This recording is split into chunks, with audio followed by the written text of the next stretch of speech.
سفیان کا نام کیوں لے رہا ہوں؟ صحابہ میں سب سے زیادہ ہدف کس کو بنایا جاتا ہے؟ ان دو بزرگوں کو، حالانکہ یہ بھی ان آیتوں کا مصداق ہیں. والذین معہ، اللہ فرماتے ہیں جو بھی نبی کے ساتھ، اس پر پوری امت کا اجماع ہے کہ نبی کے ساتھ جو بھی ایمان کی حالت میں آیا وہ صحابہ کی فہرست میں داخل ہے، اور اس پہ وہ تمام فضائل اس کے لیے جو اللہ نے صحابہ کے لیے قرآن میں بیان کی ہیں. تو اللہ فرماتے ہیں ہم نے ان کی شان تورات اور انجیل دونوں میں بیان کی ہے.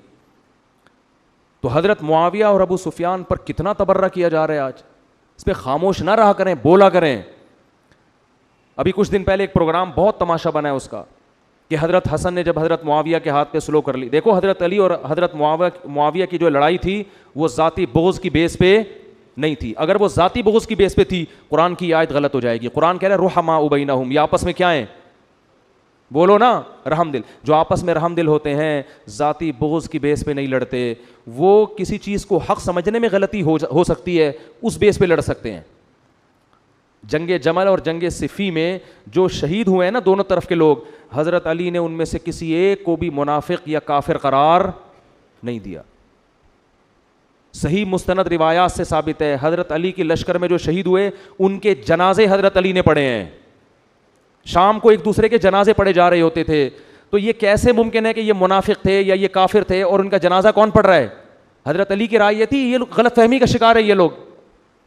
تو غلطی انسان سے ہو سکتی ہے، ایک چیز حق نہ ہو وہ سمجھ رہا ہو کہ حق ہے. اور جب حضرت علی کے بیٹے حضرت حسن نے حضرت معاویہ کے ہاتھ پہ بیعت کر کے اس اختلاف کو ختم کر دیا، پھر اس بیس پہ اور دیکھو حضرت معاویہ کے دور خلافت میں نہ حضرت حسن کبھی حضرت معاویہ کے خلاف کھڑے ہوئے اور نہ حضرت حسین. دونوں میں سے کوئی بھی حضرت معاویہ کے خلاف نہیں کھڑا ہوا، کیونکہ جن شرائط پر صلح ہوئی تھی حضرت معاویہ نے ان تمام شرائط کا لحاظ رکھا ہے. ان دونوں بزرگوں کی زندگی میں پوری زندگی خیال کیا، تبھی یہ دونوں کبھی حضرت معاویہ کے خلاف کھڑے نہیں ہوئے.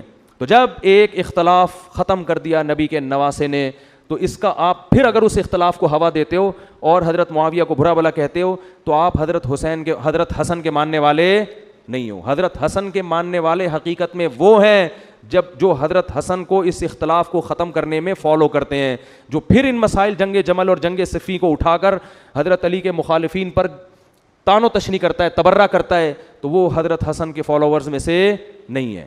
کہ حضرت حسن کی منشا تھی لڑائی کو ختم کرنا، جب کر دی تو اب آپ کیوں اٹھا رہے ہو اس بحث کو دوبارہ؟ کیوں پھر تبرہ کر رہے ہو اور کیوں ایسی باتیں کر رہے ہو؟ تو دیکھو جو ان کا مسلک ہے ان پہ جچتا ہے. آپ اپنے ایمان کو محفوظ رکھو.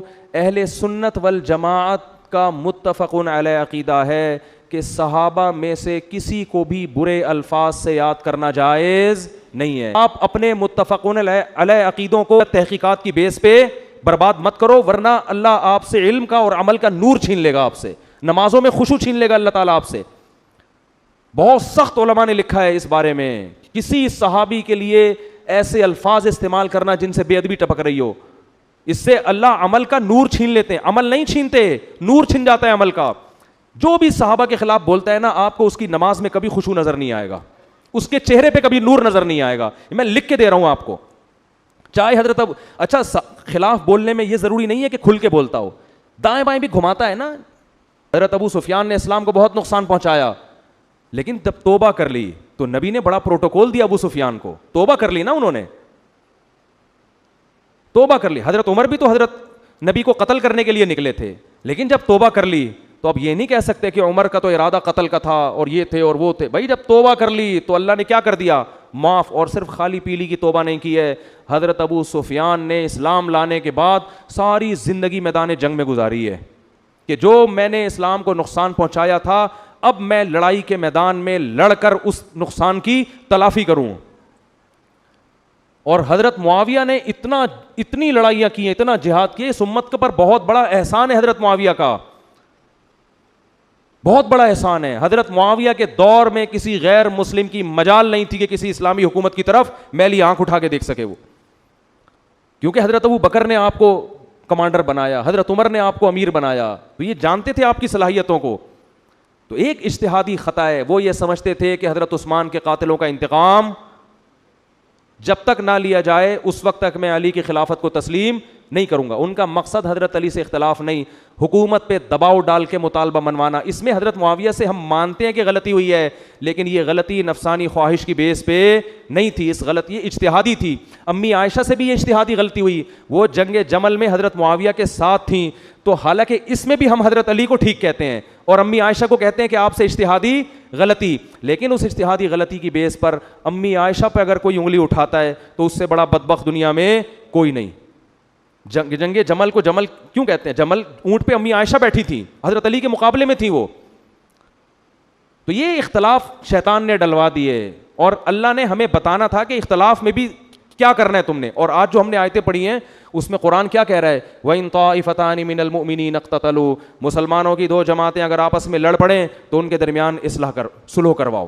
اس میں اللہ نے بتا دیا کہ ایسا پاسبل ہے, دونوں طرف نیک پرہیزگار مسلمان ہو اور غلط فہمیوں کی بیس پر ان میں کیا ہو جائے؟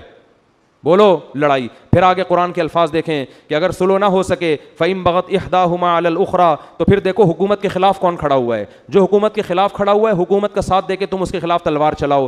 فَإِن فَاءَتْ, اگر وہ رجوع کر لے فَأَصْلِحُوا بَيْنَهُمَا, تو پھر قیامت تک تلوار نہیں چلے گی, پھر دونوں کے درمیان کیا کرا دو؟ صلح. اور قرآن کہہ رہا ہے انما المؤمنون اخوۃ, یہ سب مومن آپس میں بھائی ہیں, ان میں صلح کراؤ. تو یہ اللہ دونوں فریقوں کو کیا کہہ رہا ہے؟ مومن ہیں. حضرت علی نے حضرت معاویہ کے خلاف تلوار چلائی, حضرت حسن نے کیا کیے؟ اس آیت پر عمل کیا کہ مومنین آپس میں بھائی ہیں, ان کے درمیان کیا کرو؟ صلح. تو ان کا خیال یہ تھا کہ اگر میں خلافت کا دعویٰ کروں تو صلح نہیں ہو سکتی, پھر لڑائی ہوگی. خلافت سے دستبردار ہو گئے. تو اگر آپ کی تھنکنگ پازیٹیو ہے تو آپ اس غلطی کی اچھی توجیہ نکال سکتے ہو اور صحابہ کے بارے میں اچھے الفاظ استعمال کرو گے. لیکن اگر آپ کے کھوپڑی میں خناس بھرا ہوا ہے, آپ کو منفی سوچنے کی عادت ہے, تو بھائی آج آپ حضرت معاویہ کو برا کہہ رہے ہو, کوئی بھروسہ نہیں ہے کل آپ باقی صحابہ کو بھی برا بلا کہو گے.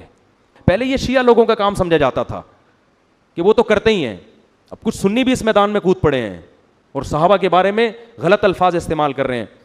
ایک آخری بات کر کے میں اپنے بیان کو ختم کرتا ہوں. حضرت معاویہ اور ابو سفیان کو یہ فضیلت ہے کہ وہ نبی کے سسر اور نبی کے برادر نسبتی ہیں. ابو داؤد کی حدیث, آپ صلی اللہ علیہ وسلم نے فرمایا ان احق الذی اکرم بہ الرجل ابنته او اختہ, فرمایا سب سے زیادہ عزت اور احترام کے قابل وہ ہے جس کی بیٹی یا بہن تمہارے نکاح میں ہے. اگر کسی کی بیٹی میرے نکاح میں ہے, کسی کی بہن میرے نکاح میں ہے, تو وہ بھائی میرے لیے اور وہ باپ میرے لیے حدیث کے مطابق بہت زیادہ قابل احترام ہے. تو آپ بتاؤ جس کی بیٹی یا بہن نبی کے نکاح میں ہو وہ اس امت کے لیے قابل احترام کیوں نہیں ہوگا؟ نبی قیامت کے دن کہیں گے نہیں کہ میرے نسب کا, میری رشتہ داری کا کچھ خیال کر لیا ہوتا, میری رشتہ داری کا کچھ خیال کر لیا ہوتا. آپ کہیں گے ہم علی کی محبت میں یہ کر رہے ہیں. علی کی محبت میں جو کام علی نے نہیں کیا وہ آپ کیسے کر رہے ہو؟ حضرت علی کی 2 لڑائیاں ہوئی ہیں, لیکن حضرت علی نے نہ کسی پر جہنمی ہونے کا فتویٰ لگایا, نہ کسی پر منافق ہونے کا فتویٰ لگایا, نہ کسی پر کافر ہونے کا فتویٰ لگایا. شہداء کے جنازے پڑھے حضرت علی نے. اور پھر آپ حضرت حسن کے بھی اہل بیت میں سے ہیں, ان کے بھی قائل ہو. حضرت حسن نے, حضرت علی کے بیٹے نے, نبی کی حدیث کے مطابق کہ نبی نے فرمایا تھا کہ میرا بیٹا 2 مسلمان گروہوں میں صلح کروائے گا, تو حضرت حسن نے 2 مسلمان گروہوں میں صلح کروا کے اس لڑائی کو ہمیشہ کے لیے ختم کر دیا. تو اب آپ اس کو ہوا کیوں دے رہے ہو؟ آپ کس بیس پر آپ اس کو میڈیا کی زینت بنا کے صحابہ پہ تبرہ کر رہے ہو؟ تو یہ بات خوب یاد رکھو, حضرت معاویہ اور ابو سفیان سے ہمارا تعلق صرف صحابہ کی محبت والا نہیں ہے, بلکہ ایک بہت بڑا رشتہ کیا ہے کہ نبی کی بہن, حضرت معاویہ کی بہن اور ابو سفیان کی بیٹی کس کے نکاح میں ہے؟ آپ صلی اللہ علیہ وسلم کے نکاح میں. یہ بہت بڑا رشتہ ہے. تو کل قیامت کے دن اگر آپ نے حضرت معاویہ ابو سفیان کو برا کہا تو کل قیامت کے دن نبی اپنی اس حدیث کا حوالہ دے سکتے ہیں کہ تم پر تو اپنے سسر اور اپنے برادر نسبتی کا اکرام, کوئی آپ کا سالہ گھر میں آتا ہے تو چائے کا پوچھتے ہو کہ نہیں پوچھتے؟ نہیں پوچھتے تو غیر خاندانی ہوگے نا. تو اللہ کے نبی کہیں گے نہیں کہ سب سے زیادہ خیال تمہیں کس کی رشتہ داری کا کرنا تھا؟ میرے رشتے کا کرنا تھا. تو میں آخر میں اپنی بات دوبارہ بیان کر کے بس ختم کرتا ہوں.